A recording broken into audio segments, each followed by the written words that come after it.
আমাদের যুবকদেরকে আমাদের আইডলদেরকে তো চিনতে হবে, আমাদের অরিজিনাল সুপার হিরোদেরকে চিনতে হবে না? আমাদের সুপার হিরো কি নেইমার, মেসি নাকি? এইসব অহেতুক কাজে সময় নষ্ট করবেন না, টোটালি ওয়েস্ট অফ টাইম। সময়ের অপচয়, জুয়া খেললে অর্থের অপচয়, আপনার যৌবনের অপচয়। সবচেয়ে বড় কথা হচ্ছে হায়াতটা নষ্ট হয়ে গেল, হায়াত নষ্ট হয়ে গেল। হ্যাঁ খেলবেন, আমি তো খেলার পক্ষের মানুষ নাকি? খেলবেন যে খেলাতে আপনার ফিজিক্যাল উপকার আছে, ফরজ ওয়াজিব তরক হচ্ছে না। খেলতে গিয়েছেন, নামাজ মিস হলে খেলা চলবে না। ফিজিক্যাল স্ট্রাকচার ঠিক রাখার জন্য, স্ট্যামিনা বাড়ানোর জন্য, ফিজিক্যালি ফিট থাকার জন্য আপনি কায়িক খেলা কিছু খেলতে পারেন, এই খেলাগুলোর মধ্য দিয়ে আপনার ফরজ ওয়াজিবকে তরক করা যাবে না। এগুলো খেলা দেখতে বসলে আমাদের কোনো উপকার আছে? ফিজিক্যাল খেলছে ওরা আর আমরা গোল গোল করে চিল্লাচ্ছি, কোনো উপকার আছে? জাস্ট একটা চোখের ক্ষুধা, কিচ্ছু না। অথচ আপনি যদি সকালবেলা উঠে 10 রাউন্ড দিতেন পদ্মার পরে, উপকার ছিল। আধা ঘন্টা আপনারা যদি ফুটবল খেলতেন ফজর নামাজের পর, উপকার ছিল, ছিল না? যখন মুসলিমরা বীর দর্পে যুদ্ধ করে, কাফেররা পালিয়ে যায় না? যায় না?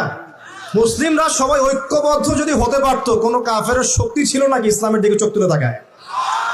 আজকে আমরা যে বিভক্ত, আমরা বিভক্ত, আপোষে বিভক্ত, বিভিন্ন দলে মতাদর্শে বিভক্ত, আমাদের শক্তি কমে গেছে, হাওয়া বেরিয়ে গেছে। আমাদের যুবকরা এখন পর্নোগ্রাফি, এই গার্লফ্রেন্ড বয়ফ্রেন্ড কালচার, এই মাদক, এই জুয়া, এই জেনার পেছনে ছুটছে।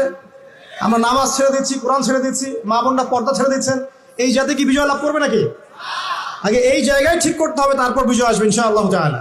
আর বিজয় যে আসবে, বিষয়ে কোনো সন্দেহ আছে? কোনো সন্দেহ নাই।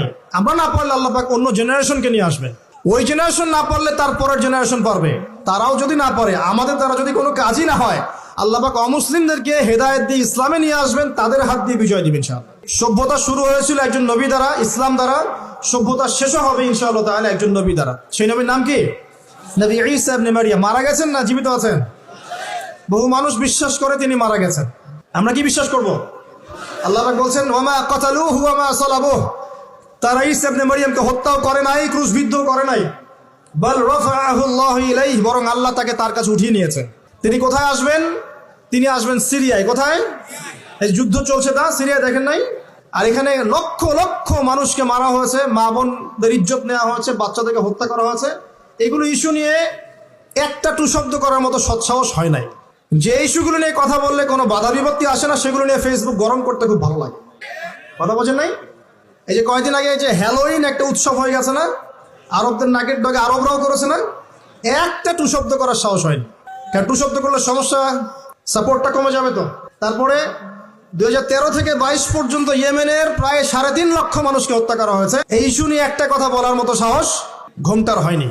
আর কি অসংখ্য ইস্যু আছে পুরো মুসলিম বিশ্বে, যেখানে তাকাবেন সত্যিকারের মুসলিমরা আজকে নির্যাতিত। এভাবে মাদকের সাথে লাইফ লিড করলে তো হবে না।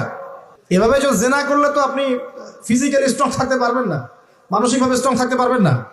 পর্নোগ্রাফিতে আসক্ত হলে তো আপনার শরীরে এনার্জি থাকবে না। জুয়া খেললে তো ওই রকম সাহাবীদের মতো আদর্শমান হওয়া যাবে না। নামাজ না পড়লে তো আপনার ভিতরে আধ্যাত্মিক শক্তি আসবে না। কিন্তু তার আদর্শ কিন্তু এখনো জীবিত আছে।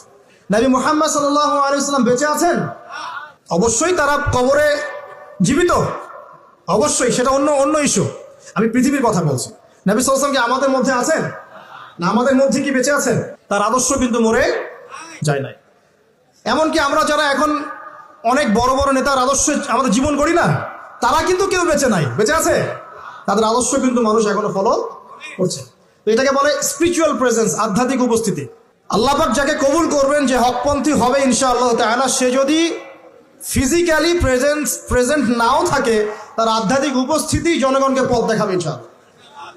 কথা বুঝতে পারছেন? তো বিগার ইস্যুগুলো নিয়ে কথা বলার সৎসাহস হচ্ছে না।